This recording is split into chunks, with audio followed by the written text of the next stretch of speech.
जय मसीह की। आप सभी को प्रभु यीशु मसीह के मधुर नाम में स्वागत करता हूं न्यूज ऑफ सैल्वेशन में। आप सभी कैसे हैं? आप लोगों में से कई लोग कह रहे होंगे, क्या ब्रदर आप वीडियो में पूछ रहे हैं कि आप कैसे हैं, लेकिन वास्तव में हमारे जीवन में कई सारे संकट हैं, दुख हैं, बीमारियां हैं। लेकिन आपको एक बात बता दूं, दुनिया का ऐसा कोई व्यक्ति नहीं है जिनके जीवन में संकट या दुख ना हो। आपको पता है दुख दो प्रकार के होते हैं, या फिर संकट या परीक्षा बोलना चाहिए। एक बात में बहुत अच्छा वर्ड है परीक्षा। ये दो प्रकार की होती है, एक जो प्रभु की ओर से हो, दूसरा जिसमें आप खुद अपनी गलतियों की वजह से उस परीक्षा में पड़े हो। जैसे कि प्रभु का वचन कहता है कि जब आयुब हर बातों में जब उसके ऊपर नजर रखी गई तो ये पता चला कि वो किसी भी बातों में आयुब अपने आप को पापी नहीं बनाते या फिर पाप से दूर रहते थे। वो तो अपनी जबान के द्वारा भी उन्होंने पाप नहीं किया मेरे प्रिय भाई और बहन। तो बाइबल का वचन कहता है कि वहां पर परमेश्वर ने खुद उनकी परीक्षा ली, और दूसरा एक परीक्षा होता है जो आजकल हो रहा है, जो आजकल हमारे जीवन में वो परेशानियां, वो दुख जो है हमारे लिए एक बहुत बड़ा परीक्षा है। ये परीक्षा में कई लोग फेल होते हैं, कई लोग परमेश्वर को डांटते हैं, या फिर कई लोग परमेश्वर से कहते हैं कि परमेश्वर जो है हमको भूल चुका है। कई लोग कहते हैं कि परमेश्वर हम पर नाराज है। लेकिन वास्तव में क्या ऐसा है? क्या वाकई में परमेश्वर हमसे गुस्सा है, या परमेश्वर हमको भूल चुका है, या फिर परमेश्वर हम पर गुस्सा हो करके हमको दंडित कर रहा है, या हमको एक प्रकार से दुख दे रहा है? तो ऐसा कुछ भी नहीं है मेरे प्रिय भाई और बहनों। हम लोग कई सारी चीजों को समझने की कोशिश करेंगे आज परमेश्वर के वचन के द्वारा। तो यदि आप इस वचन को सुन रहे और आपके हाथ में बाइबल है तो कृपया आप अपने बाइबल में से कुछ वचनों को मेरे साथ पढ़िए। याकूब की किताब उसका पहला अध्याय मैं निकालना चाहता हूं। याकूब की किताब उसका पहला अध्याय और उसका देखिए 14 वचन मैं पढ़ रहा हूं। परंतु प्रत्येक व्यक्ति अपनी ही अभिलाषा से खींचकर और फंसकर परीक्षा में पड़ता है। मैं आपसे एक बात पूछना चाहता हूं, जो व्यक्ति जब उसको पता है कि वचनों में लिखा हुआ है कि नशा करना गलत है, जब उनको पता है कि ऐसा कोई भी चीज जो हमें नशा देता है, जो हमारे बुद्धि को नष्ट करता है और हमारे जीवन में वो सारे काम करवाता है जो गलत है, तो जब इस बात को जानते हुए भी कोई व्यक्ति अगर नशा करता है, वो चाहे मदिरा पीने से हो या फिर तंबाकू खाने से हो, गुटखा खाने से हो, तो फिर उसके द्वारा जो परिणाम आएंगे इनके जीवन में, कोई व्यक्ति दारू पी करके किसी को चिल्ला देता है, किसी को मार देता है, या सड़क में न्यूसेंस करता है, या बदमाशी करता है, तो साफ सी बात है संकट में फंसेगा। पुलिस आएगी, उनको लेकर के जाएगी। या फिर कोई व्यक्ति या कोई एक स्त्री जो अपने पति या पत्नी को छोड़ करके किसी दूसरे व्यक्ति के साथ, किसी दूसरी स्त्री के साथ संबंध बनाती है, तो यदि वहां पर जब वो पोल खुलता है, जब उनकी जो रहस्यमय पाप है, जो सीक्रेट सिन है, जब वो लोगों के सामने आता है, और जब वहां पर एक बहुत बड़ा एक बवाल मचता है, पुलिस आती है, लेकर के जाती है, लोगों में उनका बदनाम होता है, तो ये सारा चीज क्यों होता है? आप सोचिए किस लिए होता है? वो इसीलिए जिस प्रकार से परमेश्वर का वचन कहता है कि उनकी बुरी लालसा है, उनकी बुरी कल्पनाएं हैं जो वचनों के विरुद्ध में है, उनको वो करते हैं, जिससे वो फंसते हैं। किसमें? परीक्षा में फंसते हैं, संकट में फंसते हैं। कोई ये ना कहे, देखिए आगे क्या 13 वचन पढ़ना चाहता हूं।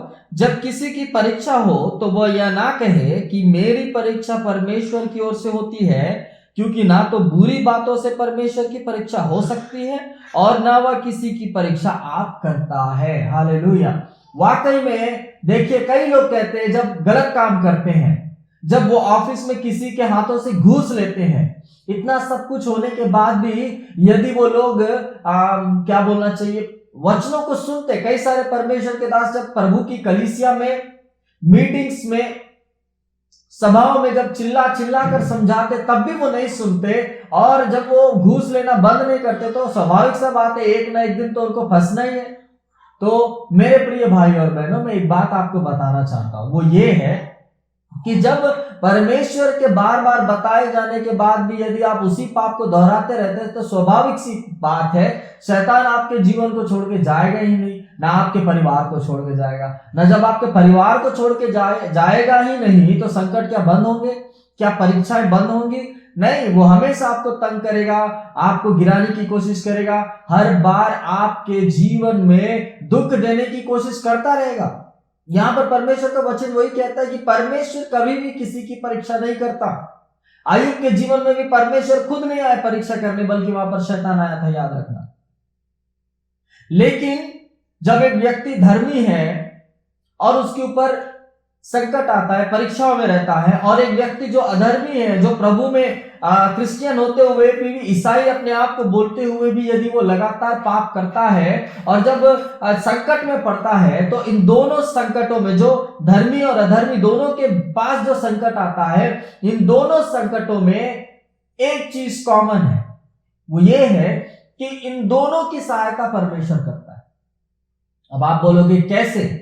तो मैं आपको बताना चाहता हूं, इब्रानियों की किताब आप लोग निकाल लीजिए, इब्रानियों की किताब उसका 2 अध्याय और उसका 18 वचन मैं पढ़ रहा हूं, देखिएगा। इब्रानियों की किताब 2 अध्याय और उसका 18 वचन। क्योंकि जब उसने, किसने? यीशु मसीह ने, क्योंकि जब उसने परीक्षा की दशा में दुख उठाया तो वह उनकी भी सहायता कर सकता है जिनकी परीक्षा होती है। पहला, धर्मी व्यक्ति को कैसे प्रभु अगुवाई देंगे, कैसे उनकी परीक्षा में उनकी मदद करेंगे? तो कैसे करेंगे मैं बताना चाहता हूं। उनको उस परीक्षा में धीरज रखना प्रभु सिखाएंगे।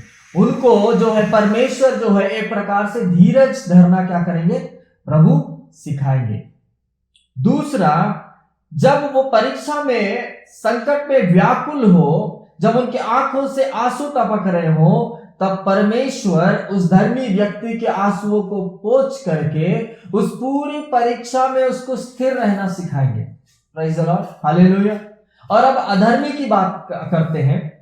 जब अधर्मी व्यक्ति जब लगातार पाप करता है और जब परीक्षा में फंसता है, तो परमेश्वर उसको राह दिखाते हैं बदलने की।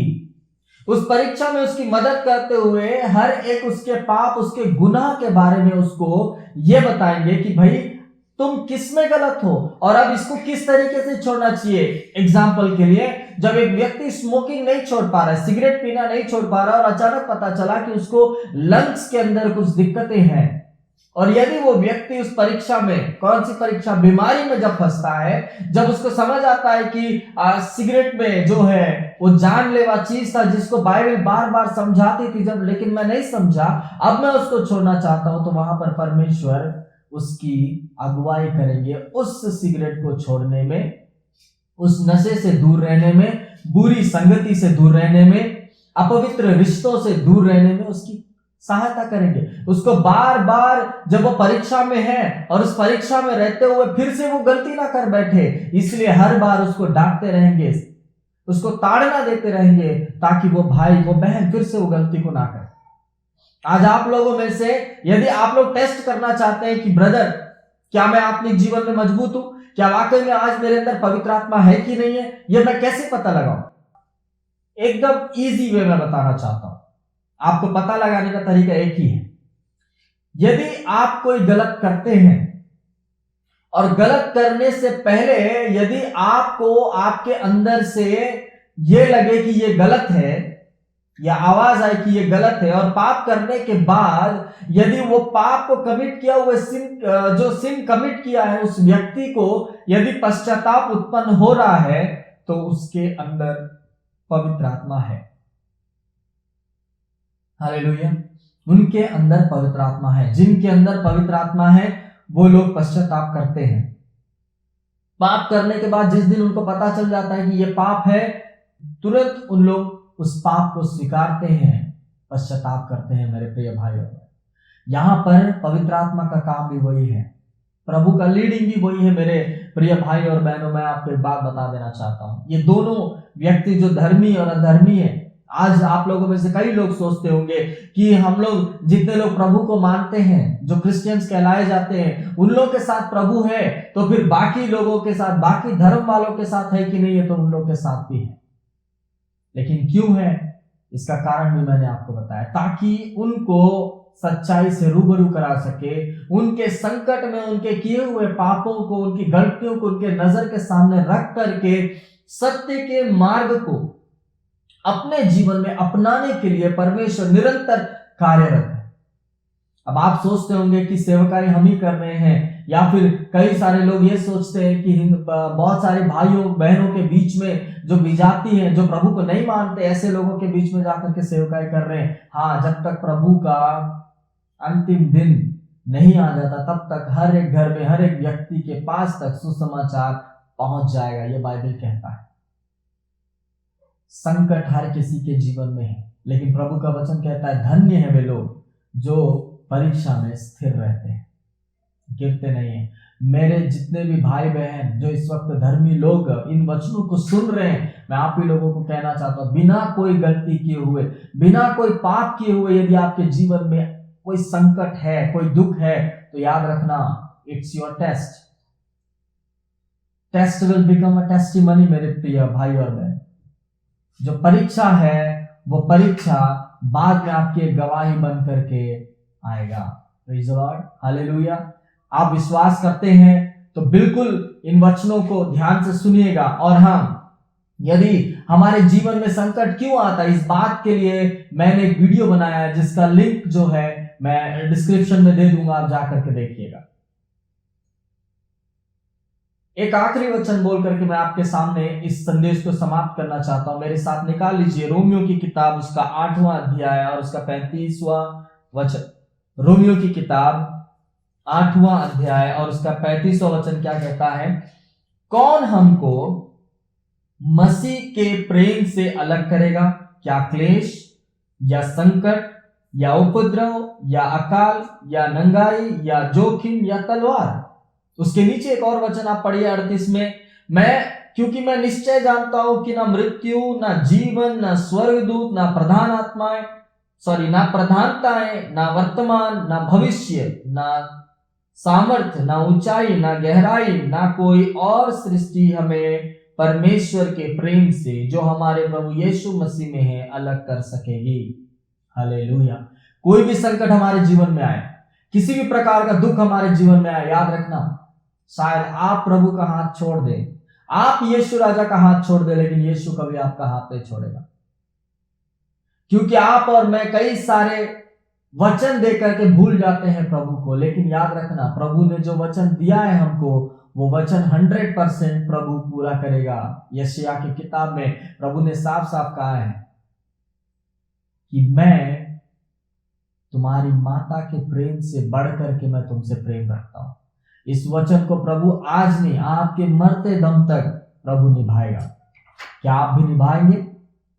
यदि आप कहते हैं हाँ ब्रदर हम निभाएंगे, तो मेरे साथ प्रार्थना में आप भी जुड़िए और प्रार्थना कीजिए कि प्रभु जो संकट मेरे ऊपर आई है, मुझे नहीं पता वो मेरी गलती की वजह से आई हो या आपकी परीक्षा हो, लेकिन उसमें स्थिर रहना, अपनी गलतियों को सीखना और उसको छोड़ना मुझे सिखाइए। क्योंकि नीति वचन 28वां अध्याय उसका 13 वचन कहता है कि जो कोई अपने अपराध छिपा रखता है उसके कोई भी काम नहीं बनते। मेरे प्रिय भाई बहन, जो उसको मान लेता है और छोड़ भी देता है, उस पर दया होगी, दया की जाएगी। इसलिए याद रखिए, प्रार्थना कीजिए। आइए हम लोग प्रार्थना करते हैं।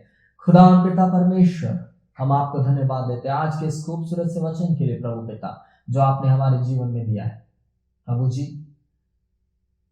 हमारे इस परीक्षा में, इस दुख में परमेश्वर पिता, जब मैं अपने कमरे में जा करके रोता हूं या रोती हूं, तो परम पिता परमेश्वर मुझे ताकत देना, ताकि अगली बार मैं जब इन परिस्थितियों से लड़ूं तो परमेश्वर मेरे अंदर निराशा ना आए, बल्कि मैं पूरे हिम्मत से आपके ऊपर भरोसा और विश्वास रख करके इन परिस्थितियों को जीत लूं। आप ऐसा अनुग्रह कीजिए प्रभु जी। पिता परमेश्वर, संकट में ना पड़ूं, इसके लिए हमेशा आपके वचनों को माना करूं, आपकी आज्ञाओं को माना करूं, मनन करूं आपके वचनों का, और आपके वचन के अनुसार चलने की कोशिश कर सकूं प्रभु जी, आप ऐसा अनुग्रह कीजिए। पिता परमेश्वर, धन्यवाद देना चाहते हैं आज के इस समय के लिए जो आपने हमको दिया, ये चुने हुए समय के लिए मैं आपको धन्यवाद देता हूँ। जुड़े हुए और इस वीडियो को देख रहे हुए परमेश्वर, इस वचन को सुन रहे मेरे प्रिय भाई और बहन को यीशु के नाम से आप आशीष कीजिए, आशीषित कीजिए, ताकि परमेश्वर वो अपने जीवन में, अपने परिवार के लिए आशीष का कारण हो, और जो संकट उनके जीवन में है उससे लड़ने में वो क्षमता और ताकत, शक्ति वो हासिल करे, और यीशु के नाम से जीत हासिल करे। आप ऐसा अनुग्रह कीजिए। धन्यवाद देते हैं, सारा आदर, इज्जत और महिमा आपको देते हैं, यीशु के नाम से मांगते बता, सुनिए और ग्रहण कीजिए। आमीन। आप सभी को जय मसीह की। Praise Lord.